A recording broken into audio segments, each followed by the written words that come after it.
గుంటూరులో ఒక అనంతపురం జిల్లాలో హనీ ట్రాప్ బయటపడింది కదా.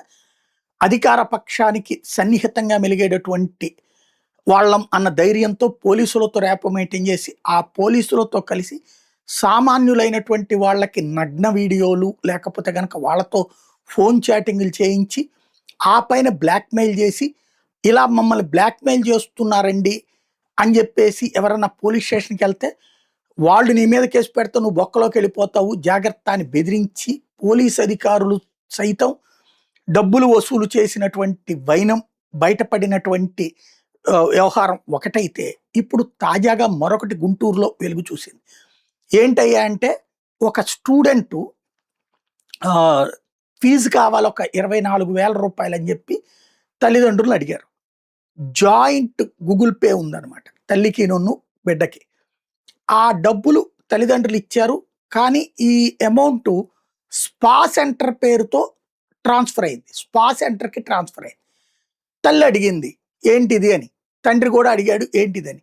నేను మా ఫ్రెండ్స్ ఒక ముగ్గురం కలిసి స్పా సెంటర్కి వెళ్ళాం, వాళ్ళు మమ్మల్ని బెదిరించి డబ్బులు లాక్కున్నారు అని చెప్పారు వాళ్ళు.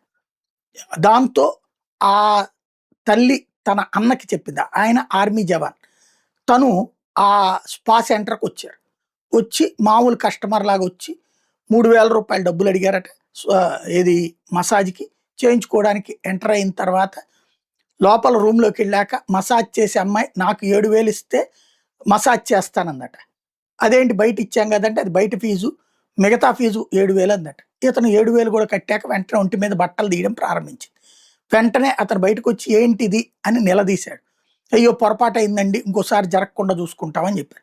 ఇట్లా మొన్న మా పిల్లల్ని కూడా ఇట్లాగే మోసం చేశారు మీరేంటి, లేదు లేదు ఆ డబ్బులు తెచ్చి ఇచ్చేస్తాను, మీరు కొంచెం బస్ స్టాండ్ దగ్గర ఉండండి అన్నారు. ఇంతవరకు ఒక ఆస్పెక్ట్. అక్కడ అసలు సీన్ బిగిన్ అయింది. 2 పోలీస్ కానిస్టేబుళ్ళు ఈయనకి వీడియో కాల్స్ చేసి నీ మీద కేసు వచ్చింది, అరండల్పేట పోలీస్ స్టేషన్లో నీ మీద కేసు పెట్టారు, ఒక అమ్మాయి దగ్గరికి వెళ్ళి స్పా సెంటర్లో నువ్వు వీడియోలు తీసావంట, నువ్వు అర్జెంటుగా అరండల్పేట పోలీస్ స్టేషన్కి రా అని చెప్పారు. అరండల్పేట పోలీస్ స్టేషన్ పరిధిలోనే ఈ ఇన్సిడెంట్ జరిగింది. అక్కడికి మేము రావడం ఎందుకు, ఎస్పీ దగ్గరికి వెళ్తామని ఎస్పీకి కంప్లైంట్ చేశారు సదరు బాధితుడు. అంటే అరండల్పేట పోలీస్ స్టేషన్ దగ్గరికి రా అన్నారంటే ఆ స్టేషన్ సిబ్బంది ఆ స్టేషన్లో కీలకమైన వ్యక్తులతో వాళ్ళకి సంబంధాలు ఉన్నాయి అన్నటువంటిది ఇక్కడ క్లియర్గా అవుతుంది. మరి అరాచక శక్తులు, అసాంఘిక శక్తులు, పోలీసులు కలిసి కుమ్మక్కై సామాన్య ప్రజలు దోచుకుంటే ఎక్కడికి వెళ్తుంది రాష్ట్రం, ప్రజలు? ఒకసారి తేల్చాల్సిన సందర్భం. ఎస్పీ గారు అయితే సీరియస్ యాక్షన్ తీసుకుంటున్నారు.